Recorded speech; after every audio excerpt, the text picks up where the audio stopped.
Hello, everyone, and welcome to the Alliance Live Show number 43. Yes, we've done 43 of these. I'm joined by my esteemed colleague and co-host, and just a good gentleman all around. Good old Maurice. How you doing today, my friend? Doing well. What's going on? Not much, not a whole lot. And that's really kind of the theme of this today, is that there really just hasn't been a whole lot going on. We've got some minor things, but in comparison to what we've seen over the course of the last 3 months with territory battles, territory wars, raids, and all the content that we've been kind of bombarded with, it's nice to have a couple of weeks of a little slow time, just kind of catching up with this Sith raid. So how are you guys doing with this Sith raid now? Are you guys actually completing heroic, or are you still doing the tier 6? Where's your guild at this moment? Well, why don't you ask me tomorrow? We're in the midst of our first one. We're in the middle of P2 right now. This phase sucks. This phase is not fun on heroic. We're in the middle of this, and down about 15%. We've got a bunch of teams ready for P3, so we'll see how it goes. If nothing else, this is going to be a pretty good learning experience. What you really need to work on, and I think guys are really starting to realize, like, even the best players in the game, when you go in here, it's still going to take you multiple attempts to get the RNG and to get things to go your way. It's just a lot of things are out of your control. I think a lot of the guys are learning that you really have to sit down and commit a solid, 30 minutes to an hour sometimes to get some of these runs to go right. The position we're in, we're not, we can't just go in there and we're out in 2 hours. Wherever you are at in this game, as far as player level is concerned, you have to understand that even people who have spent thousands and thousands and thousands of dollars in this game are having trouble beating, or getting high scores in the Sith raid. So it's a very difficult raid right now. It's kind of been taxing on a lot of players because, we've also been bombarded with a lot of content, which, again, is a great thing, something that we were actually really starving for. If you look back about a year and a half ago, almost 2 years ago, there was almost no content. So we were really crying for any content at all. And they gave us just that. We've had, all these different game modes to kind of work with and try to organize with all the members of the guilds. And, I think that aspect of it has played a large role in a lot of different stresses that have been going on. I know they had a Q&A on the forums maybe about a week ago, just kind of asking the general player base what their thoughts were and things they'd like to see happen in the game. So Capital Games and EA are doing what they can to try to get some feedback from everybody so they can make adjustments to the game accordingly, to find out what are the things that are working, what are the things that aren't working, and just kind of trying to move in that direction, it seems like. But I wanted to talk about the most recent content update a little bit. There really wasn't much in the way of new things that are coming, but they did bring back Luke's hero's journey again, and I think we can see R2-D2's event is going on right now. They added the Rogue One tag to all the Rogue One characters: Jyn Erso, Pow, Biston, K2SO, Cassian, Bodhi Rook, Baze, Chirrut, and Scarif Rebel Pathfinder. What do you think they did that for? Do you think they added the Rogue One tag because they're going to add some sort of Rogue One synergy to these characters? Because, I know that some of them don't have Zetas, like, obviously, specifically talking about Baze and Chirrut. What do you think about that? Well, right off, just immediately, we do have that mission in the territory battles that calls for Rogue One only.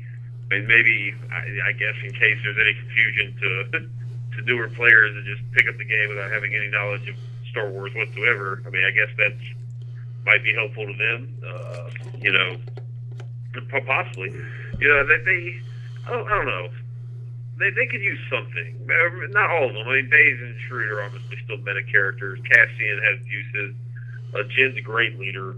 But, some of these other characters like Biston, Powell and Bodie Rook, like they're not good. Like they just, especially those three I just mentioned. Well, Powell does, but Biston and Bodie Rook really, I don't think they have any whatsoever in this new raid. Like they're just far too squishy.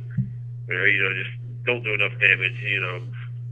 I don't know. I haven't found a use for either of those characters. I've got a pretty pimped out Biston too, and I've tried. Just all the bosses have so much tenacity as to turn meter removal doesn't work really, and it's just I don't know, especially all the ads doing all the days, and it really prevents it. It's just he's not useful. So we'll see. I think Scarecrow Pathfinder is fantastic for this raid, but we'll see. I'd like to see him get a little boost, a little bump in the air, because we don't need more Rebel characters. Maybe just make some of the ones better that we have. It's crazy to say that, as we just complained about Rebel for months and months and months in this game, and now nobody's using them. It's either right. Ray or it's Palpatine. I mean, there's really no Rebels left at all in the arena. They just phased them out completely, which is kind of crazy to think about. That's true. It's true. I mean, the Rebels are pretty much unusable at the moment, with the exception of, some CLS teams and things like that. But, yeah, I mean, overall, it's pretty interesting. I think that, I think that we'll definitely see Zetas for them at some point. So I think that's part of the reason they did that. But, they changed the wording or the name of a couple of Darth Nihilus' abilities. So now Wound in the Force is going to be called Lord of Hunger, and Lord of Hunger is going to be called Strength of the Void, I guess, to kind of work with the new additions that they made to the ability to kind of synergize with Darth Sion and Darth Traya. So, but not a lot other than that. We have a couple of packs that were released. The Dark Lord bundle, which gives you 80 Darth Vader shards. Now, I mean, that's pretty interesting because, I remember a time when you had to earn Darth Vader, and I kind of feel like the fact that he's so available now is a little disappointing. I feel like he should still be kind of a hard to attain character because he was kind of like the chase character. When we first started the game, I mean, I didn't think when I first started, I didn't think I'd get Darth Vader for like 2 years, and then eventually you finally. You get him to 7 stars, and it's a special thing. Now I feel it's kind of lost. It's not that special anymore. You know what I'm saying? Who knows? This could be an indicator that maybe they bring an additional Darth Vader to the game or something. We got multiple Han, multiple Leias, multiple Lukes. Maybe I thought about that, and then I thought to myself, like, what other type of Vader could they bring? I mean, they could bring maybe. Maybe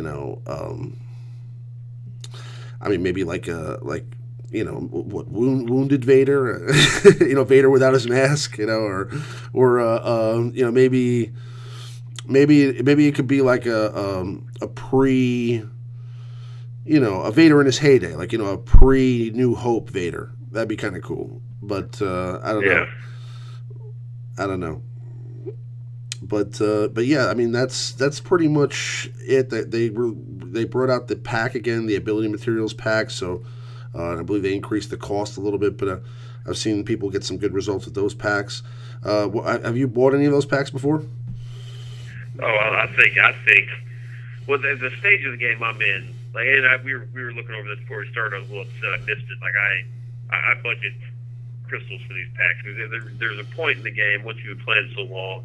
You just run out of Omegas, and you have all these characters and and we're seeing in these raids, in the new raid, I mean, there's characters that they're not good if you don't have Omegas on them. Like Acolyte, for instance, you need to Omega her all the way out to get the best results out of her.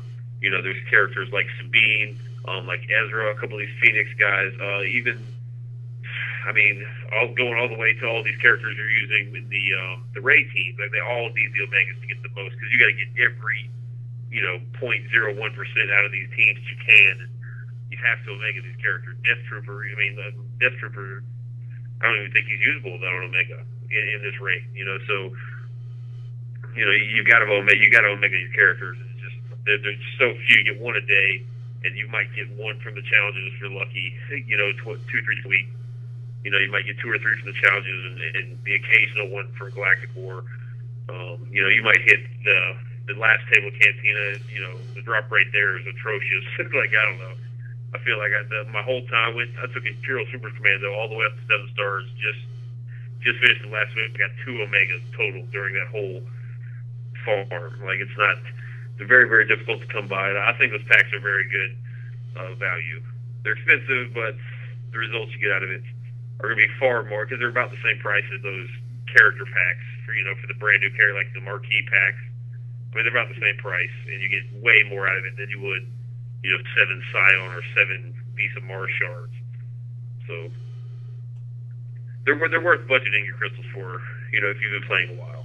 So to make a long story short. Sorry, I kind of rambled on about that. No, that's fine. Yeah, no, it's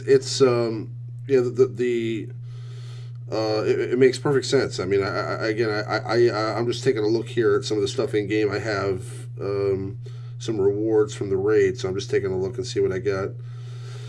5 Darth Treya shards. So just working our way up, but pretty awesome. I mean, I feel like the rewards have stepped up, especially since what we've seen has been kind of a different, really a different cadence to rewards, because we have so many different forms of content right now in the game. With territory wars and territory battles. I mean, you're getting rewards for different things. I mean, you're getting rewards for raids every day now. You're getting rewards for territory wars, territory battles. You're really getting a lot of currency, which allows you to do a lot more in the game than you were doing a long time ago. So, I mean, there's a lot of different types of farming now too to equate into the game. I mean, I've thought about creating like some sort of a player guide or something like that to just kind of show where I guess a beginner should start off in the game, and kind of work your way towards end game content. And it's really difficult to kind of even perceive where a player should start nowadays. Yeah, it's tough. I mean, I guess you almost have to suggest Phoenix, especially since we're seeing them semi-useful in this new raid. Like Phoenix, go Phoenix, and then obviously you're going to want some sort of Palpatine team, because those teams are easier to acquire. Like you mentioned, Vader being easily accessible now. You can get 80 shards out of these packs. You can get them out of the ship store. I don't know. It's tough. I don't really know. I heard it all. Try to give better advice to newer players, but they just been pumping this content out. There's no way. There's simply no time for me to play 2 accounts. So I had to hang that up pretty quick. But yeah, there's no way to. I don't know how somebody plays 2 accounts in this game. We have we have Sky in the Alliance that's got 2 like page 1 accounts. You imagine having to maintain 2 like elite accounts. That's pretty crazy. But yeah, so I mean, you're trying to complete your first Sith raid. That's great. I think that it's got about the same amount of time now in where with like the AAT raid, people are starting to kind of figure it out and get that done. So that's cool. But yeah, I mean, it's about that time where, I mean, we really need to, I guess, find some alternative option to get through some of these different phases of the raid. Like, for example, phase 3, I know, is a difficult phase.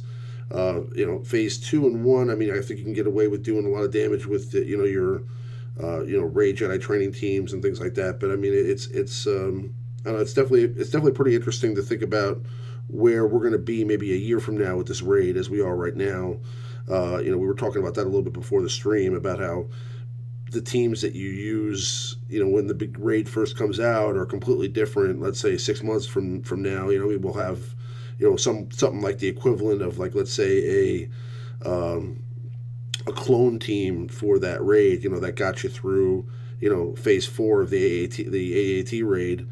I'm sure there'll be some team like that, and then of course, a year from now we'll have some team that just obliterates the raid altogether. But it's just figuring that out along the way, which can be kind of problematic.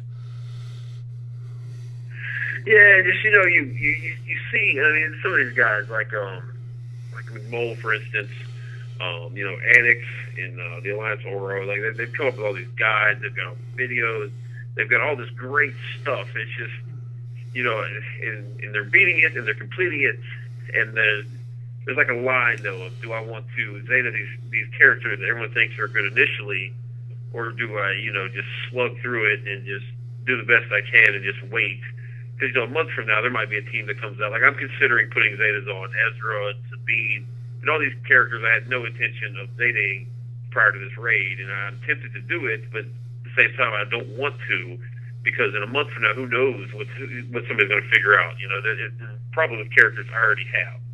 So it's tough to make these decisions. You got to balance arena, raid, TW. You need certain Zetas for territory wars that you might need.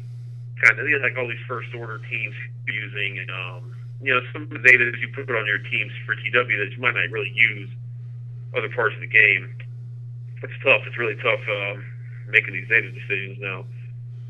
You want to help your guild at the same time. You don't want to set yourself back. It's tough. A lot of stuff to balance in this game right now. Well, part of what you're saying there is pretty interesting too. I mean, is that people are making a lot of decisions now specifically for their guild versus their own maybe individual or their own wants in the game. You find yourself doing a lot of that now. Pretty much farming mostly for your guild versus farming, let's say, maybe not the characters that you would want to have in arena. I would say like out of my last 5 Zetas, Palpatine's the only one I probably Zeted that was for me. Like Rey, I had a great Night Sister team. I didn't need Rey. I Zeted her lead. I was BB-8 just last week, which I wasn't too happy about. It's a great Zeta. It wasn't something I needed. Rey, BB-8, both of the Zetas on Kylo Ren. I'm using them a little bit in the Sith raid, but I mean, you're looking. I could probably dig deep in my roster and come up with a team that does similar damage, without the Zeta investment. All sorts of Zetas I'm doing. That's what you have to do. You want to be in a good guild and you want to make progress in the game. You do have to make sacrifices.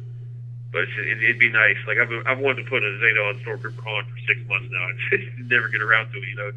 Just for fun. But what is his Zeta? He just recovers protection whenever he's hit. It's not a great Zeta, but I like Stormtrooper Han, and It's not a great Zeta, but I kind of like Stormtrooper Han, and he's just my boy. Yeah, I mean, I don't know with the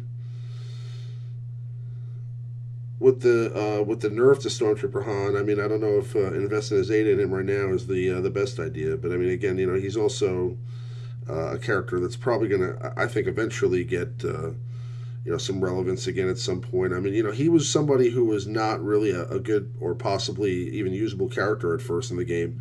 When I guess before we were able to get to Gear 11, he was just always too squishy as a tank to be used, especially. I mean, his taunt was nice. I mean, he had I think it was a 3-turn taunt or a 2-turn taunt. I think it's just 2 turns. But there might be 3. It's a long one. But yeah, no. I mean, it's the thing about it is that it's like he couldn't possibly have been prepared. I'm sorry, he couldn't possibly have been usable at first, and then now after he was able to get to Gear 11, he was usable again. So now we're getting to Gear 12. Maybe they open up another section of gear for us at Gear 12. Maybe that changes the viability of some of these characters. Characters like Stormtrooper Han can become viable again with added gear levels or added health or maybe an added Zeta or something like that. So we'll have to see. But okay, so I want to move into the meta report here. We'll go take a look at that real quick. And we'll see where we're at, how much has changed in the last couple of weeks. So, yeah, I have Emperor Palpatine still dominating the meta here. I guess that's just the way it is. But let's see. We have Rey Jedi training right behind him with Rex. So, I mean, really, the entire arena is pretty much Palpatine, Rey Jedi Training, and Rex with a little bit of CLS and Night Sisters. But just a few weeks ago we were sitting about how the arena's starting to get balanced again, and it's nice, and then we're right back to this. It's just, I hate this meta. I despise this. I run it. It's irritating. This current meta. The arena's crazy right now because everyone has Palpatine and Vader, so they just rise on up to the top 20 and start. They're good for them, but at the same time, it's annoying because you're just facing the same team over and over and over again, and then you're just flipping a coin. As long as your Vader has to go first, and then you have to land the debuffs, especially if you're using Kenobi. If you only land one debuff from Kenobi, you can't throw your saber. It's just irritating. It's very RNG based. Mods really, while they're important, yes, but the whole RNG factor in Palpatine's lead really diminishes the use of mods, and it's just, I'm ready for it to be over already. Yeah, it's one thing for there to be a new meta leader, but again, when they take up such a large portion, you're talking about, almost half the teams at rank 1 are Palpatine teams. That's a huge disparity. You hope that teams are going to start. Again, Rex is going to always be an important character in any meta. He's just going to always stay around there. I'm sure we'll see Rex again. Rex will start to diminish a little bit. You'll see him kind of disappear, and then he'll come back again because he's just kind of a counter to speed and really a counter to all different types of metas with his tenacity up and turn meter to the team. As far as the turn meter manipulation with his leader ability is just tremendous. So you can pretty much bet yourself. With any a team that's going to be faster or have some sort of advantage to go first or anything like that, a Rex team is going to be the direct counter to that. So, but yeah, I don't know what the title of the stream today is really what I wanted to kind of discuss, and that's what do you think is coming next? Where do you think the next meta lies? Do you think it's going to be the Sith? Do you think Darth Trey is going to be at the top of this list here at some point? I think she'll be on the list. I'm not sure she'll be the lead. All these people investing these Zetas and all this gear and stuff into Palpatine. I think Palpatine leads. I don't know.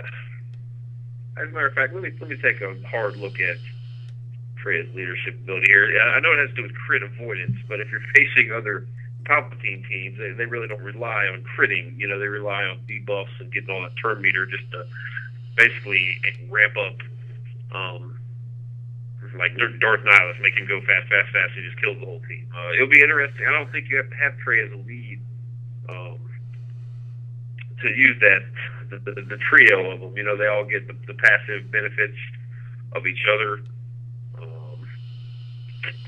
She's gonna be a great character. I think she's definitely gonna be included in a squad. I'm just not sure which lead is better. Not having played with Darth Freya. They get potency and crit avoidance, and just some recovering health. I think she dominates. I think eventually it's all three of them, the triumvirate. I think if you have, Nihilus and Scion and Traya, especially with those uniques, like kind of all working with each other, I think that's going to be a really solid team. I don't know what the other pieces to that are, whether it's other Sith.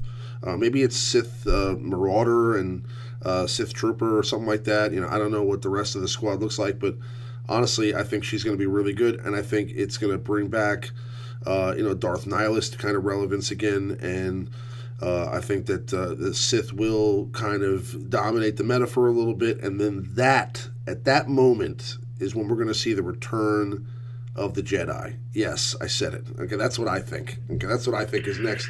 I think when we're going to see the Sith here for a little bit, and then I think that Plo Koon, I think that Aayla Secura, all these Jedi are going to get a rework, including General Kenobi finally getting a Zeta.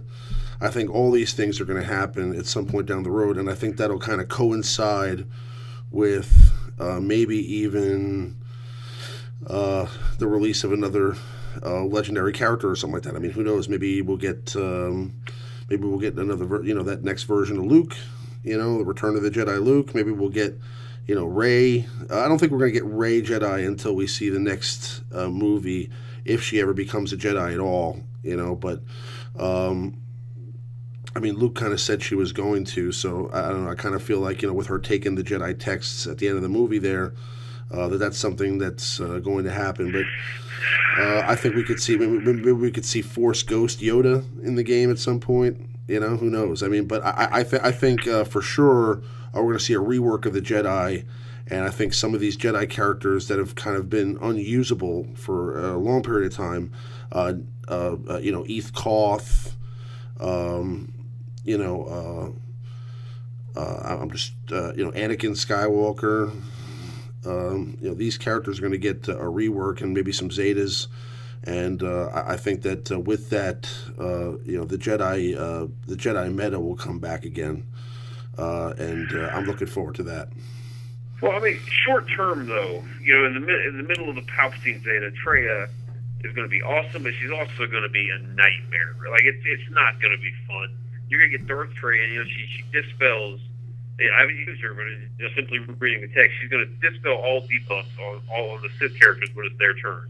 So she's going to get rid of these debuffs automatically. And if you've got 5-6 debuffs stacked on the character, Trey is going to take it, hurt your character, and then also give the other team all this turn meter because all the debuffs just expired. It's going to be extremely frustrating and unpredictable. Like this character is not going to be fun to use or to play against. It's just going to be a coin flip. It's complete RNG. It's a win or lose arena. She's going to be great. I mean, don't get me wrong, she's going to be dominant, but she's going to be very, very frustrating at the same time. She's got a lot of protection stacking. She's got offense stacking. When one of the other guys gets hit, Darth Nihilus or Scion gets hit, but just the dispelling all the debuffs on Sith characters when it's their turn is going to make things extremely unpredictable. Basically, she's going to get rid of, let's say Sith Trooper has 6 debuffs on his head. She's going to get rid of them, and Sith Trooper is going to lose health, and then also you're going to give the other team 30% turn meter just automatically. It's going to be extremely frustrating. It's kind of crazy, to think about. Yeah. All right, let's go to the top 10 squad members at rank 1. And Grand Admiral Thrawn is number 1, with General Kenobi behind him. Grand Admiral Thrawn was not number 1 a couple of weeks ago, right? Wasn't that somebody else? Number 1, yeah. Well, wow. Was it Grand Admiral Thrawn? I don't think so. I'd have to look back. It was either Kenobi, Thrawn, or R2, probably one of the two, one of the three. Oh, wow, R2's fallen pretty far, huh? R2 has fallen really far. Look at Rey Jedi Training, number 10. That's crazy. That beta is gone. The guys with the really good teams can still hang on to it, but those guys that were kind of riding Rey with, average mods, it's just, I guess they're having problems and had to switch it up and convert to Palpatine themselves. So look at who's hanging out at number 2 still, no matter what. General Kenobi, the only guy out here without a Zeta. Just hanging out. I mean, a lot of the Sith teams, I put Kenobi in on defense if I can remember. He just seems to hold better on these Sith teams. I mean, it's just the best character. I mean, arguably the best character in the game. Definitely the best tank. He's just the best tank in the game. But yeah, I mean, it's definitely interesting to see that all the dark sides kind of dominating here. And again, I think as we get Darth Traya and more people get Darth Scion, I think that will be the trend here upcoming whenever that happens. Yeah, so we're going to move on to our top 5, and this week we're doing top 5 Zetas for the Sith Raid. So, Maurice, what are your thoughts? I mean, who's going to be our number 5 here for the top 5 Zetas for the Sith Raid? I believe number 5 is going to be CLS Lead. Yes, it is. This Zeta actually doesn't. I don't think it's made many of the lists, if any. It's good Zeta, but for this raid specifically, with all this stacking tenacity, you get turn metered when they resist debuff, and all these bosses just have massive amounts of tenacity, stacking tenacity, all sorts of things. You're just going to feed your turn, especially CLS himself on both his basic and his special ability. He's got a chance of 2 debuffs. The bosses are going to resist both of those, and basically every time CLS goes, not only is he going to be doing damage, he's going to be giving 10% turn meter to the team, which is nice. You need all the help you can get, especially in P2. I really, really like this CLS League P2. I know a lot of people are using them in this, what they call the checks mixed team P3, but in P2, he's phenomenal because you cannot land a debuff on Scion. You just can't do it. He's got way too much tenacity. Just feed a lot of turn meter. I'm really liking him with that Scareful Pathfinder and Sabine Ezra, Terma Yoda. That's what I'm running P2. And it's a good team. It's a good lead. Just a good Zeta for this raid. I wouldn't say it's a top 10 Zeta overall, but in terms of production for this raid, I think he's going to help you guys a lot. Yeah, I would say it's a good Zeta for this raid. I mean, it's definitely helpful, especially being that it's manipulation of turn meter that's being added there, and on top of that, CLS adding another dimension because you can't just run Ray Jedi training with every squad, so you have to have alternative options. And being that CLS team is doing well in P3, his leader definitely helps out with that tremendously with the rest of the rebels. So I mean, this Zeta specifically is definitely one of the top 5. I'd say definitely if not 5 or 6. I'd say it's 5 seems like it makes sense. But number 4 is Grand Admiral Thrawn's Ebb and Flow. So why'd you go with Ebb and Flow here at number 4? Ebb and Flow, is the only real debuff you can stick on the game, and you know that it basically prolongs his fracture. The fracture is you can land, and it slows the bosses down, especially against Scion, he won't counter. And if P2, if you wanted to use like an Imperial Trooper team, and you have that Zeta on Ebb and Flow, you can keep that fracture up for a ridiculous amount of time, because all those characters have, a lot of them have 2. Like Starks has 2. I guess it's just Starks. Starks has 2, but they all have abilities, special abilities, and they keep getting all this turn meter. They just keep going and going. Somebody like Snow Trooper, if there's some adds up, you can kill an ad, he gets to go again, and he'll get the AoE again. That's a special ability. It's just going to keep reducing Thrawn's turn meter on that fracture. So you can really keep it up, especially if you use a Death Trooper with that team. You can just pound and pound and pound on that death mark and just get tons and tons of damage. It's going to help you in ships too. His capital ship is currently the best in the game. So the more resources you pump into Thrawn, the better that ship's going to be. That's what I did a long time ago, and I actually regretted it all the way up until this raid came out. I never really saw much use for it, but now it's really starting to see what I mean. You can all your characters go 4 or 5 times, before that fracture expires. Right. And with Death Mark, that's deadly. I mean, that's your 2% repair, just that one fracture. So it's pretty intense. 50% counter chance with that Zeta, 50% tenacity while enemies are fractured. Whenever another Empire ally uses a special ability while Thrawn's active, if any enemies are fractured enemies lose 15% turn meter. So, just a great Zeta. I mean, he's, that 50% tenacity is really helpful, especially in the raid because of all the debuffs that can get stuck on you. 50% counter chance. Obviously that addition is tremendous. Because there are tons of area of effect attacks in this raid, from Nihilus, from, Scion. So, I mean, he's going to be counterattacking. And, just as an overall, I mean, again, running an Empire squad, I don't know if you're running him either as a squad member or as the leader. I've been running him as a leader with Wampa because of the protection regeneration, and I feel like that team, that combo with him and either Death Trooper and Krennic, or some combination of Empire characters, can really be tremendous. So I mean, he's got a great place in the raid as a character, and as far as Zetas are concerned, ebb and flow is definitely a necessity for this raid. So I'd say that's a solid number 4. Now moving on to number 3, we have none other than Asajj Ventress's leader ability, Night Sister's Swiftness. So why'd we go here? Well, this lead, basically, if you are in a situation, if you're able to save your Night Sisters for P4, or just P4 is probably the place to use them at the beginning. It's just her lead. Anytime you face Trey, they eliminated all these, on damage effects. But this lead still works. You can just keep your Night Sisters, do it, stack them with as much health as possible. Use Talia, use Daka. You just try to do everything you can to keep your Night Sisters at full health, because every time they go, Trey's bonds of weakness are gonna hit them. And then when it hits them, it takes their health down, and they get a turn meter when they fall below 100% health. And so you're just going and going and going and going.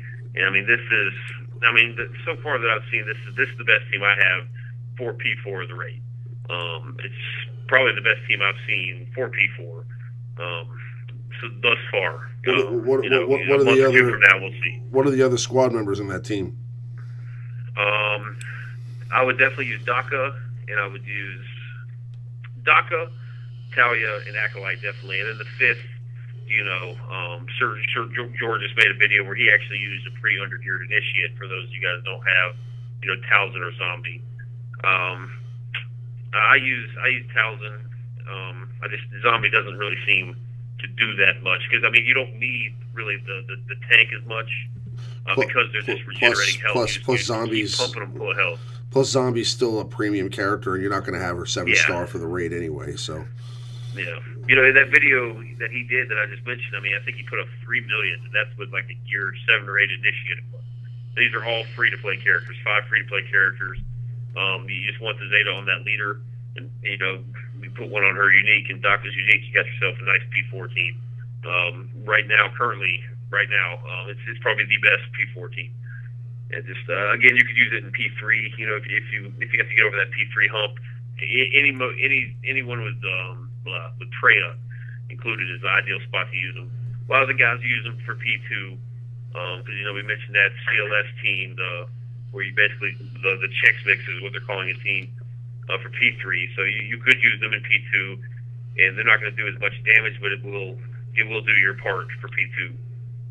Just a great team to have across the board, really. TW, Dark Side Territory Browse, now the Raid. I mean, the Night Sisters are good. It's not just me being a homer. So. No, you are being a homer, but I'm saying as far as the Night Sisters is concerned, they are a tremendous team. This is clearly your favorite character, and I know I know that you have a Asajj Ventress stuffed doll that you go to sleep with at night. But no, without a doubt, Asajj Ventress's leader is an essential leader ability for the raid, and also, I mean, just for the game in general. I mean, I personally did not go with her leader. I went with Mother Talzin's because I like the revive ability, and I've seen a lot of really crazy scenarios in territory wars with some high level Night Sister teams. Where you can pretty much do anything with the when you can bring back all your characters with a basic attack, it can get pretty deadly, so I like the Mother Talzin lead, but for the raid specifically, I think this leader does a lot more for you overall, and obviously it's what it actually does for you is. When an ally or enemy is defeated, Asajj gains 35% turn meter, gains 15% off. I'm sorry, that's Rampage. Turn meter reduction chance plus 25%, plus 10% turn meter reduction. Night Sisters gain 50% turn meter when they fall below 100% health. So, I mean, again, just adding that turn meter manipulation, and the fact that she's reducing turn meter, they're gaining turn meter. I mean, just overall in this raid, especially in phases where you're not really going to be lasting a very long time with some of these teams. You're going to want to get as many turns in as you can, and with the characters like Old Doc, they're able to revive and bring some of the deceased characters back. I mean, you have overall just a great team. So I mean, I don't know. I don't know which one personally is going to be better long term for Arena, but I think that for the Sith raid, this is probably your best option. So number 3 is Asajj Ventress. Moving along, we're going to go to number 2. The number 2 Zeta for the Sith raid, and that's going to be BB-8's Rolling with the Punches. So, why did we go here with Rolling with the Punches? I mean, I think it's a pretty obvious choice, but what are your thoughts? Well, it's just currently the current state is how do you beat the Sith raid? Well, you bring in 25 raid teams for P1, and everybody goes for 4 to 5%. And it's much easier to get that 4 to 5%. If you have this Zeta, it's just every time he goes out of turn, he counters, and also you could, Ray has an assist move, and you could call in BB-8. So Ray goes, BB-8 goes, and since BB-8 wins, he calls in another person, crossing your fingers and scavenger Ray. It makes it much easier. And if you're gonna run Ray, if you're gonna run Ray, you got to run it right. Like all these teams we see now, in all facets of the game, they really require, multiple Zetas to function. And this is no different. Get the Ray lead, get your BB-8, and that's all you really need for these teams for the raid. Sure, the more you have, the better. But I mean, you get those 2 Zetas and you're locked in. You've got yourself a team. It just takes a little bit of practice, and then you have to mod it properly, and then you got your 4 or 5%, and you're doing your part for the guild. And you guys are getting Freya shards and loot boxes from the heroic raid, So I did it. I just did it last week, and I was very reluctant to do it because I don't really use Ray that much outside of TW defense. I don't physically use the team, So I was a little reluctant to do it, but I could see automatically the difference instantly that it makes. Well, listen. When I farmed, when I got Ray Jedi training from the event, I knew I had to get BB-8, and I was reluctant to do that too. I thought to myself, like getting BB-8 geared up to gear 12 was something I was reluctant to do. Then putting the Zeta on Rolling with the Punches was something I was reluctant to do. But I mean, if you think about just the value in that Zeta from the time I put it on until now, it has been tremendous. And I mean, the reason is not only is it a fantastic Zeta for the arena, but in the raid, it can definitely help you get in some extra attacks. And being that it's for every time he attacks on a turn, that's when he counters, when he gets called in for assist.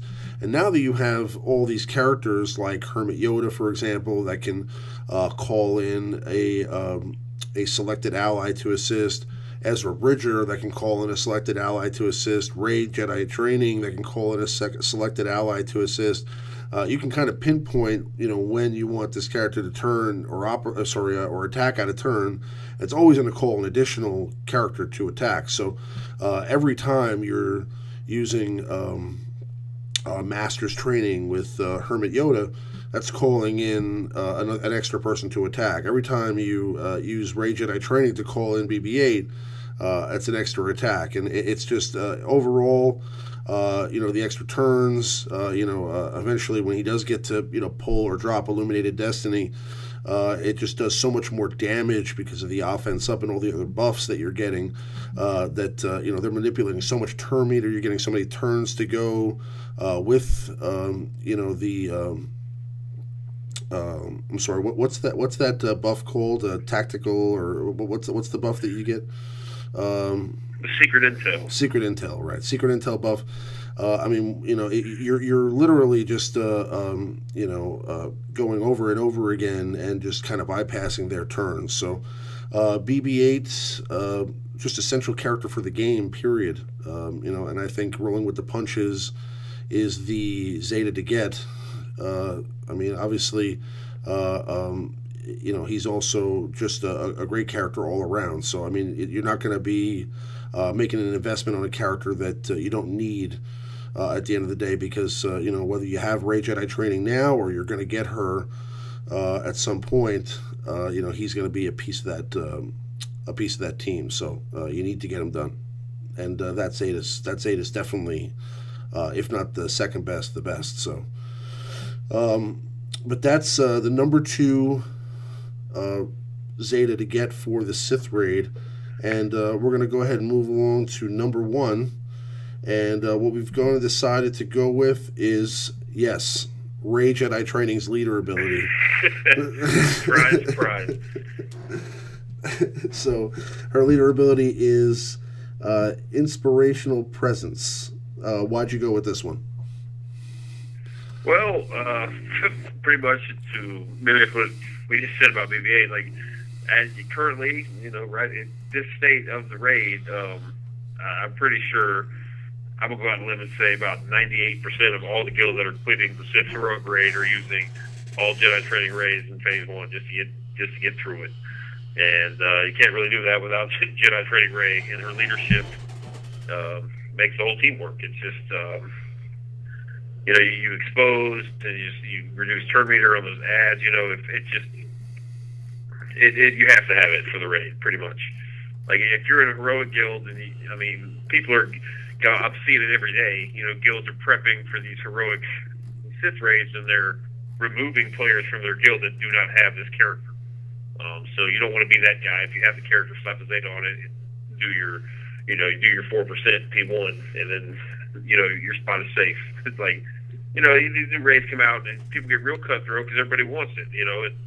A lot of the guilds, if there's 2 or 3 guys that don't have Jedi training Rey, they're probably going to get removed from the guild, or they'll be on a short leash type of thing, unless they just have like some magic hat trick for P1. It's tough, but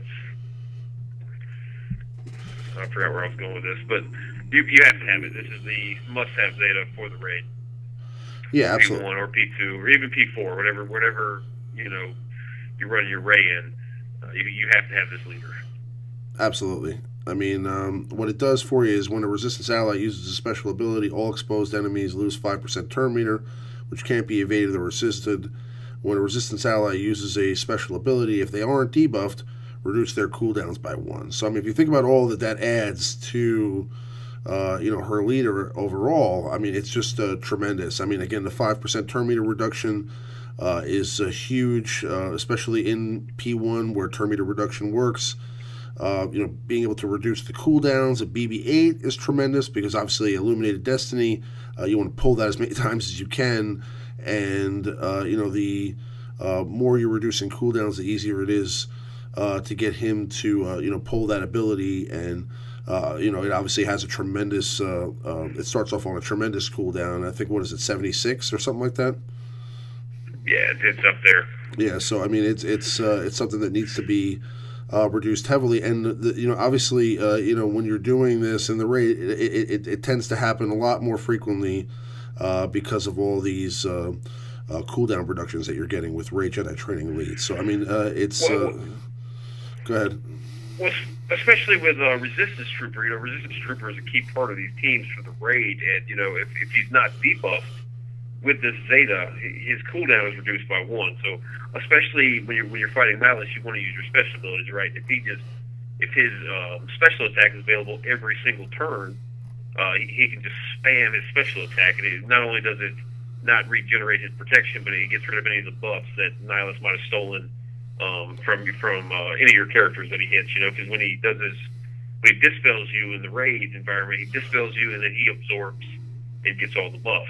So, Resistance Trooper has that, special ability of his, which does good damage, and it dispels. And so you can just constantly keep those buffs off him for that alone, for that combo alone, I think it's worth the Zeta investment. Oh yeah, and I mean his turn meter manipulation with that, I think it's what 65% turn meter every time somebody's exposed by a resistance ally. Mm-hmm. You know, that's just tremendous. I mean, so you know, he's constantly using that special attack, which also dispels buffs.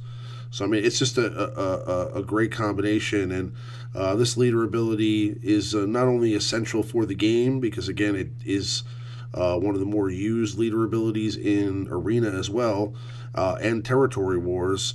Not to mention, I mean, it can be a huge asset for you in territory battles, but it's pretty much the most or the best working ability in the raid right now. So that's why it was chosen for number one. And we're going to move on to our honorable mention here, who is going to be Hermit Yoda and his strength flows from the Force Zeta ability. What are your thoughts on this one? Do you think why do you think it didn't make the top five? And do you see a lot of use of this for this in the raid? Well, I think the Zeta reduces the cooldown by 1, right? Yes. Does it not? So that alone is in terms of this raid, an equalized heal on a 4-turn cooldown. That's pretty nice. Because there aren't very many of those. You got Chirrut, you got him, and you've got Barris, I guess. There might be another one or two I'm missing, but they're not top-notch characters like this. It's just all that when they recover their health, on top of the equalized heal, they did recover 20% additional health, and the Zeta adds 20% protection, especially in P2 or P4 when you have knowledge out of the way. Anytime you're facing Scion or even Freya, they got to go through your protection first. So if you can just constantly regenerate that protection, you want to make it as fast as possible, just so you can keep doing this move and just regenerating your protection. It's very nice, and it can get you a couple extra turns, in P2 with this Zeta. I think both of the Zetas, his other Zeta, it's got a few uses in this raid, but this is one you can use not only for the raid, but across the board. I like this Zeta a lot. Hermit Yoda's been on my list for quite some time. It's just he keeps getting pushed back. Something better comes out, like Palpatine or like Scion maybe, and he just keeps getting pushed back. I'll get to him eventually. Yeah, no, it's a great Zeta, and the reason, yes, I mean, obviously adding the 20% protection, reducing the cooldown by 1, and giving Jedi allies foresight for 2 turns is tremendous. And being that he's a character that is mostly stealthed, has foresight at all times, especially because of this Zeta, and on top of that, can escape the battle if the rest of your allies are defeated. As we saw when I did the Sith raid a couple weeks ago, he can be a huge asset in this raid overall because he can be used multiple times without having to escape, because he's the only character in this whole raid that can escape. The escape option doesn't exist. So if you can manage to get or keep foresight on Hermit Yoda, he will be a character that you can use multiple times in this raid, and he can continue to heal himself and keep himself viable throughout the different phases when used correctly. So again, if you get a little bit of luck, some good RNG, and you know what you're doing with the character, you can use Hermit Yoda multiple times, and he's the only character that has that ability.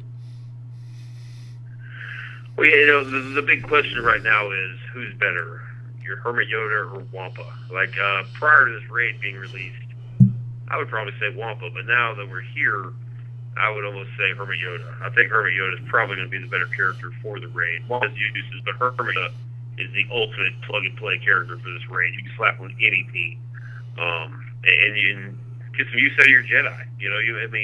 If you got Hermit Yoda, the great thing about Hermit Yoda is if he can survive, if you don't make it to Enrage and he is the last man standing, he retreats and you get to use it. So, like, you could use him in one of your, top-notch teams, and if he survives, then maybe, throw together four of your Jedi that you kind of have on the bench, and you're not going to do a lot of damage, but you'll do extra damage, and help your guild and climb the leaderboard a little bit, picking up 0.5%, 1% with some leftovers, because the Hermit Yoda is pretty clutch, and this Zeta is definitely going to help with the protection regen. Absolutely. Shout out to Gussie. Yeah, yeah. That's it. Yeah, but yeah, no, that that's the conclusion of our top five Zetas for the Sith raid, and that's courtesy of the Alliance and good old Maurice. Again, thank you for that very much. Good old Maurice definitely puts hard work and effort and time and blood, sweat, and tears into these lists when he puts them together every week. We appreciate all that he does. Now, moving along to some gameplay, I'd like to get some questions on the stream. So, any topics that you guys would like to discuss, any questions that you would like to ask or have asked on the live show, now would be the time to type them into the chat. We'll compile those questions over the next few minutes, and we'll try to answer some of them here on the stream before we get going.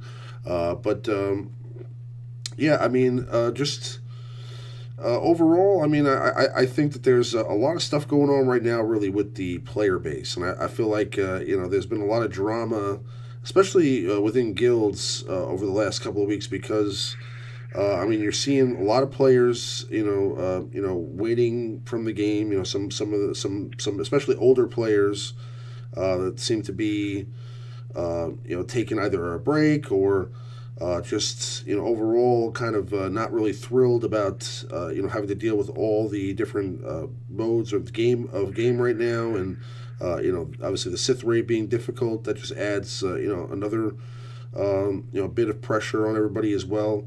I mean, are you guys seeing any types of stress in your guild?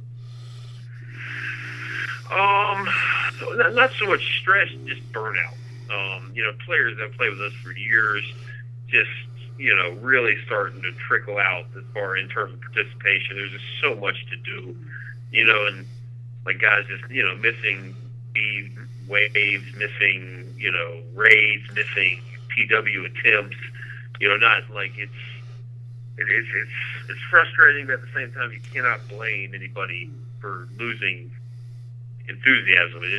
The game went from a mobile game to it's just like a video, like a full video game now. Like a sit down. Okay, here it comes. Open your video game, open your Star Wars Galaxy of Heroes game, and get ready to hang out for 2 hours. It's not like a game you used to play on the pot, and it's like it used to be. Like it's. No, it's definitely a lot of people. It's definitely a time investment now. A lot of people play mobile games just like while they're waiting in line, or they're waiting on the bus, or at the airport, or something. Just like play 15, 20 minutes here just to kill time. Like a lot of the people that started this game and played a long time, they don't play mobile games to sit and play on their phone for 3 hours straight. The game has changed, and so we're having some issues with a few guys just kind of not showing up, not really doing their part anymore. But it's not, you can't blame them. The game's different now, so the stress and stuff, not really. Like we're doing about what we should be doing in all the game modes. We're on par with most of the other guilds in our bracket, if you will, our range. But it's tough keeping people motivated. It's tough. Yeah, no, we're experiencing the same thing, and it's really just across the board. I mean, it's not just in the Alliance. I mean, there's lots of guilds out there, top tier guilds that are losing members, and it's not because they're going to other guilds. It's because they're trying to take either a break, or they're just overall just kind of fed up. And again, it's not. I don't think. I don't think it's a permanent issue here with the game. I don't think the game's dying or anything like that. I think there's if anything, this is probably the brightest time in the game's history. It's just some people invested their time into this, not understanding the commitment that they were going to have to put in later on, and for those people, this may be an awakening to them, and they may decide that. They don't want to spend this much time playing a mobile game, but there are a ton of people out there, and many more that are going to come at some point, that will enjoy playing the game and will enjoy putting that time in. So it just depends on how long you've been playing and what your expectations were for the game. And everybody has different circumstances. Sometimes life changes for people. You have different responsibilities now than you had before, and sometimes you just have to allocate more of your time to those responsibilities, which kind of takes you away from the game as well. As much as you'd like to play, you just have work to do, or you have personal matters you have to take care of, and those things can get in the way as well. And when you combine all those things with the stress sometimes, that comes with dealing with people in a guild, or trying to coordinate, massive, attacks with, let's say, 50 people.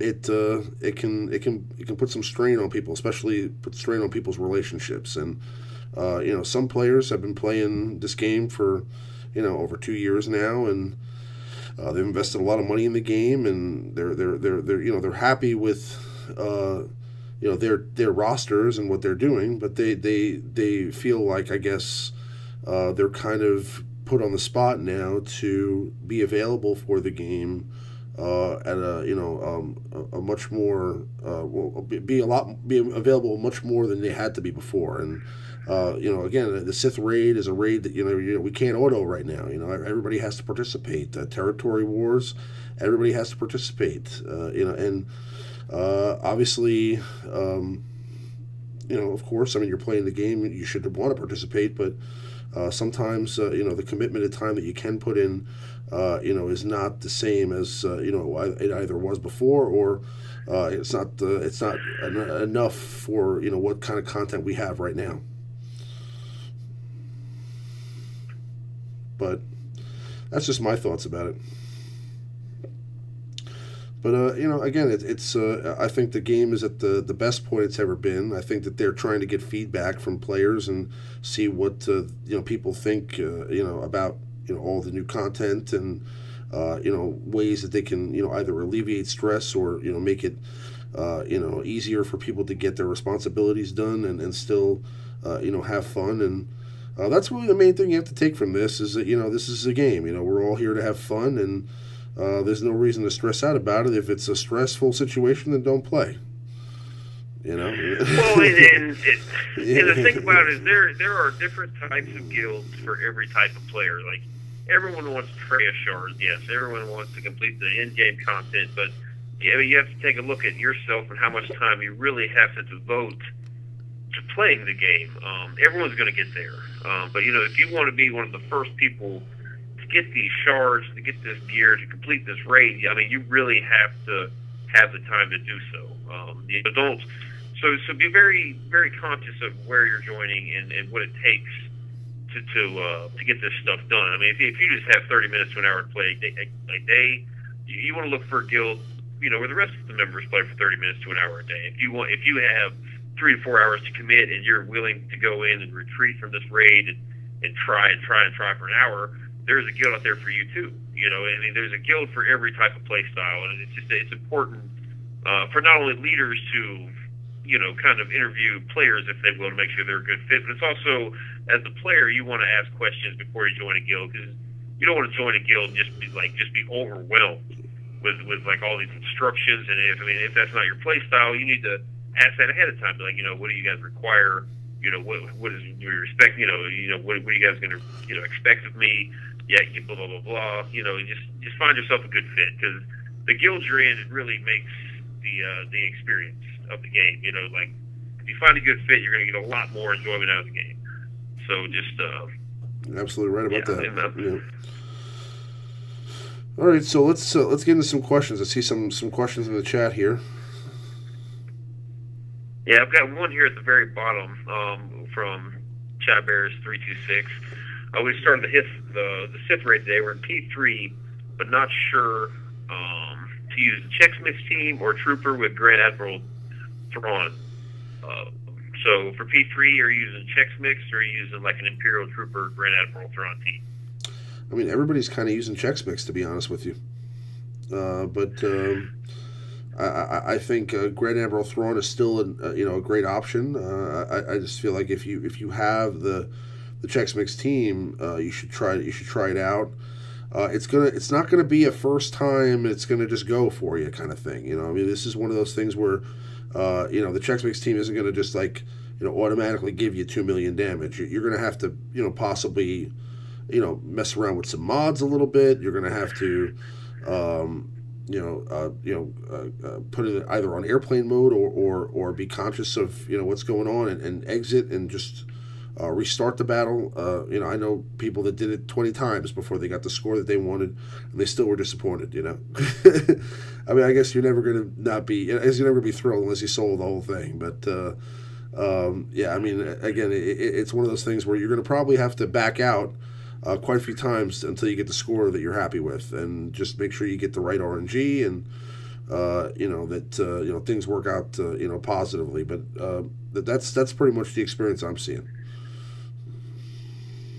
Yeah, I guess for newer guilds approaching this, I don't think the Trooper team is a bad idea, because you guys are probably going to have them from Dark Side territory battles. But the reason this Chex Mix team is so good, because you can pull off Death Trooper from the Troopers and put him with 4 other attackers in this P3 strategy, and can just as long as you land the death mark, one doesn't get dazed, all the cards fall in your favor, like you touched on. I mean, you're going to have to try multiple times, because you're going to go in there, Han's going to get dazed, retreat.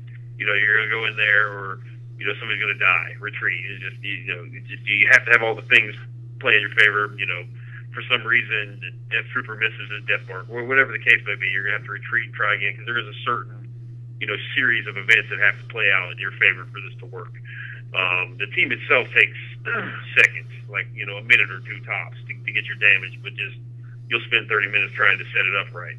But the reason, but you put Death Trooper on this team, and what it does is your Imperial Troopers are still a decent option for another phase without Death Trooper.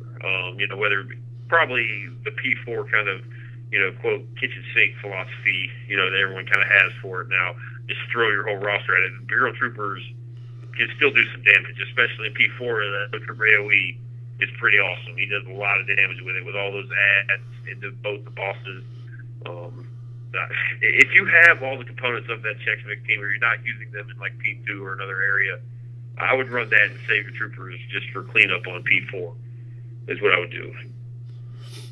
But that makes sense. Yeah. Let's see. We don't really have. Somebody asked suggestions for a P1 team without Ray. I don't have much for you, man. I don't know. I'm the first people that didn't say use Ray, I've used Ray, so I'm really not too savvy. I really haven't experimented much. If we were doing the T6, I just used, like First Order, my Imperial Troopers, my Night Sisters, just like the teams I already had preloaded. I didn't really experiment too much with it, because I knew I was going to be using Ray. So, does anybody in your guild, do you have any suggestions for a P1 team other than Ray? Again, I mean, I was using Grand Admiral Thrawn with Wampa, and now I don't know. Not everybody has Wampa 7-star for the Sith raid, so I mean, I understand that may not be feasible at the moment, but another option would be, I guess, Grand Admiral Thrawn, Shore Trooper. I'd say possibly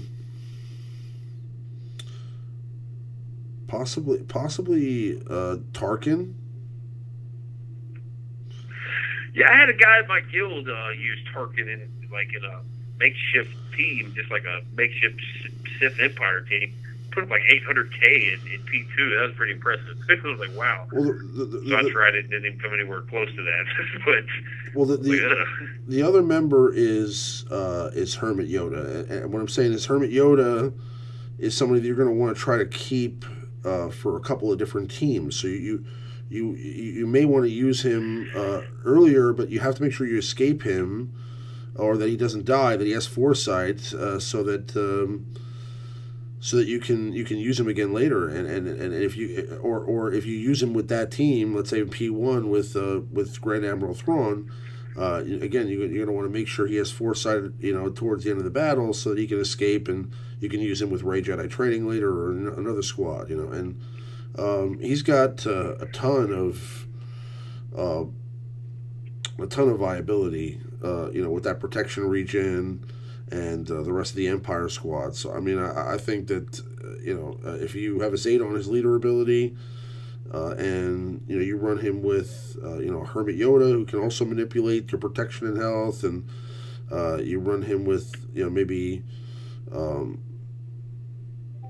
either Wampa or Short Trooper and a couple other Empire characters. I mean, if you have Snow Trooper or you want to use some sort of a combination of attackers and Short Trooper and Thrawn with Hermit Yoda.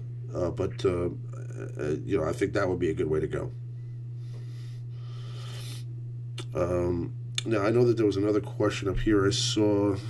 Just trying to see. Pretty came in. Yeah, Arnold made a video about it. The Thrawn Magna Trooper Death Trooper team is awesome for P1. Mm-hmm.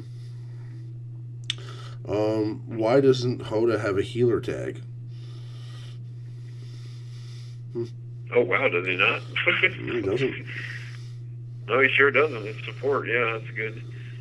That's a good observation. Well, yeah, I don't think it's the end of the world for this raid, because, the raid, the healer's, 1,000 base health added, but, that stealth he has gives him 100% evasion, and then nobody can really hit him if he's stealth until they enrage, because then they can just go through the evasion. But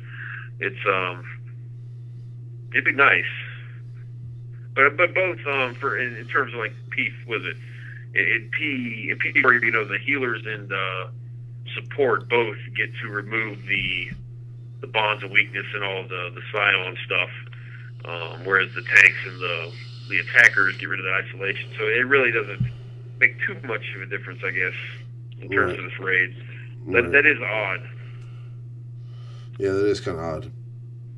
Yeah. Hans Omar von Herald Duerte asks, I just got to level 82 and unlocked the light side 9. I did a normal mode with my Phoenix team, but I can't win the first hard mode or the other nodes. What teams recommend to use now? Those light side hard nodes on the 9th table are really, really tough. Which one is he talking about? It's probably Short Trooper and Baze. I think Short Trooper is probably the hardest. It's been a while since I've physically played it, but if you're level 82, the best thing to do, if you want to, just ask for my ally code, and I'll give you whoever you want. You need a really good ally. I remember when it first came out, I used like Jin and who did I use? Basically, I think it was like Wiggs, Stormtrooper Han, and Biston and Jin. I think is who I used. I mean, that's ridiculous, but that's what I used. Akbar is pretty good. Lead basically, clones knocked it out if you have a solid clone team. But at level 82, you probably shouldn't have a clone team if you're newer to the game. Don't farm a clone. Let me look. Let me farm just spout stuff off here. The Phoenix are going to be a little tough to do because they don't pump out enough damage. Because I guess they're called cartel bruisers or something. They're just like a generic character, but their AoEs hit so hard they'll just wipe your whole team out. So you really got to pump out some damage quick. I'm trying to think. Lando is very good. Lando's a character you probably have. Level 82, you probably don't have Baze. If you do, use him.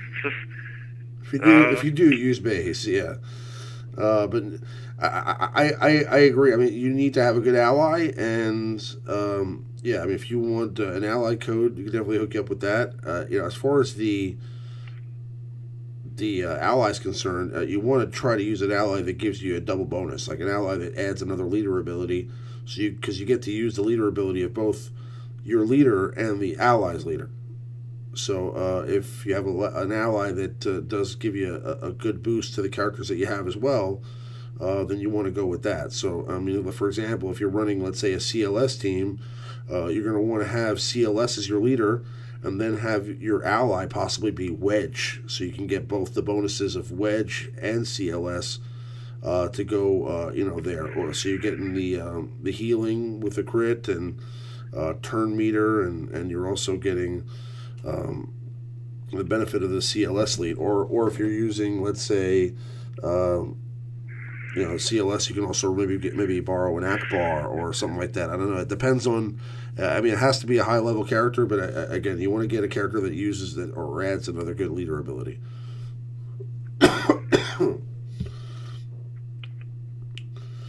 Any more questions? Not really. There's a lot of people advising him on what to use. It's tough to answer that question. It was so long ago when I beat that. I'm not even sure. Zetas might not have been introduced. I don't remember. It's been so long. But I remember really, really struggling on that Shore Trooper hard node. Like that was like a milestone when it was brand new. Yes, I beat 9B. Like that's like. That was like a great achievement if you could. That is a very, very difficult like PvE mission. Yeah, but I mean, for the most part, you want to just make sure you have, a good ally. Possibly somebody that adds an additional leader ability bonus to the rest of your team, and just use the best synergy you can altogether. It may not happen on the first try. You may have to do it a bunch of times, but eventually it'll work out. You just got to get some good RNG, and you got to put in the effort. That's what I'd say. But yeah, I appreciate everybody coming out to check out the live show this week, and we have tons of stuff coming out over the next few days. I know that there's some